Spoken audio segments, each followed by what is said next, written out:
chega ao fim mais um US Open. Último final de semana, com as finais Sabalenka ganhando da Pegula no sábado, Sinner ganhando do Fritz no domingo. Os dois demonstrando muita superioridade. Sabalenka na final do sábado, um pouquinho de problema ali no final do segundo set. E Sinner muito dominante, muito incisivo, muito ofensivo. Demonstrando os dois o quanto o lado mental, o quanto a força mental adquirida ao longo da temporada e principalmente no caso do Sinner, ao longo das últimas 2 semanas em Nova York, o quanto essa força mental foi essencial e fundamental para que eles chegassem no resultado que chegaram. Vou aproveitar esse approach de hoje para falar um pouquinho do jogo de cada um, tanto da vitória da Sabalenka como da vitória do Sinner e também no momento de cada um deles. Acho importante aqui colocar o momento psicológico, mental de cada um deles, do que aconteceu e da forma como eles se transformaram ao longo, principalmente das últimas 2 semanas, para chegarem não só nos resultados, mas para chegarem na predominância, na forma como eles demonstraram dentro da quadra, o quanto eles saíram fortalecidos dessas últimas 2 semanas em Nova York.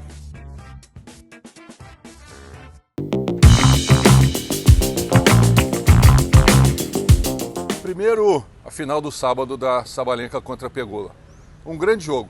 Muita gente até colocou ali que teria sido um jogo melhor, tecnicamente, melhor de se assistir do que a própria final masculina no domingo. E realmente concordo, a maneira como as duas jogaram. E a Sabalenka num momento realmente impressionante da carreira. Ela já havia ganho Cincinnati, no torneio que antecedeu o US Open. Chega muito firme, consistente, muito consciente do que precisa se fazer para jogar tênis dentro de uma quadra. E da melhor maneira possível, ela foi levando essas 2 longas semanas de um Grand Slam. Do quanto é desgastante se jogar um Grand Slam com 2 semanas, jogos intercalados dia sim, dia não. Ou seja, a Sabalenka demonstra hoje, talvez, para mim, o melhor momento da carreira. Não sei se jogando o melhor momento, mas o momento mais feliz da carreira dela. O quanto, independentemente da pressão, e na entrada da Arthur Ashe Stadium, é uma frase super importante da Billie Jean King, né? Pressure is a pleasure. Ou seja, o quanto a pressão é um privilégio.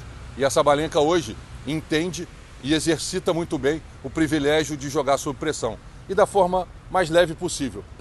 O quanto ela consegue pegar essa pressão e se fortalecer. O quanto ela consegue se divertir e principalmente o quanto ela consegue de forma muito leve jogar e fazer tudo que ela faz dentro de uma quadra de tênis.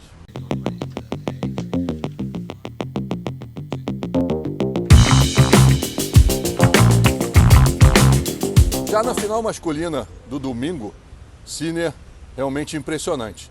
Ele consegue comprovar o quanto ele se fortaleceu, o quanto ele ficou mais maduro, o quanto ele cresceu e amadureceu ao longo das 2 semanas do US Open. Com tudo o que acontece ali na semana que antecede, com o caso do doping lá atrás, de Indian Wells que veio à tona, ele tendo que dar explicações, a ATP criando um critério especial para ele, que aí sim, para mim, um ponto errado de toda essa história.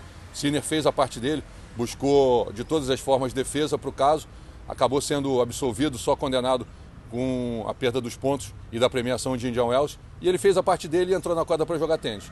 Até o final de semana que antecede o torneio, ele fala sobre o caso. Do início do torneio em diante, ele fala só sobre tênis, se atrapalha um pouquinho no jogo do McDonald's na primeira rodada, perde o primeiro set, mas do segundo set em diante do McDonald's até chegar à final, ele joga muito tênis. E, sinceramente, sai desse US Open muito fortalecido, demonstrando o quanto a mentalidade dele é forte, o quanto a mentalidade dele é de campeão e o quanto ele realmente hoje não só é o número 1 do mundo, mas ele é o melhor jogador de tênis da atualidade.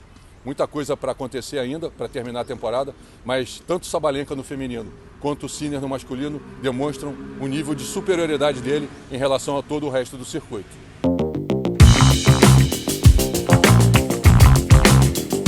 E para fechar esse approach de hoje, vou trazer aqui um pequeno corte, um pequeno trecho da conversa que eu tive com o Guga na última semana falando sobre o documentário.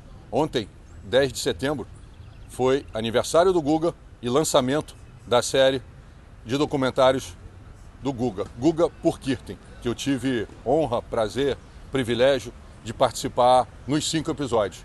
Vou deixar aqui um trechinho da conversa que eu tive com o Guga, um corte pequeno, aqui de 20, 25 segundos. Na próxima semana, no próximo approach, eu vou estar falando especificamente do documentário, do prazer que eu tive de trabalhar e participar e também, obviamente, de tudo que o Guga fez ao longo da carreira. Pô, a experiência foi linda, né, Silvio? Relembrar a trajetória e se deparar com algumas novidades também no percurso, entender a importância das pessoas, ouvir o ponto de vista de quem estava fora, deu para ter uma dimensão maior assim do tamanho do negócio.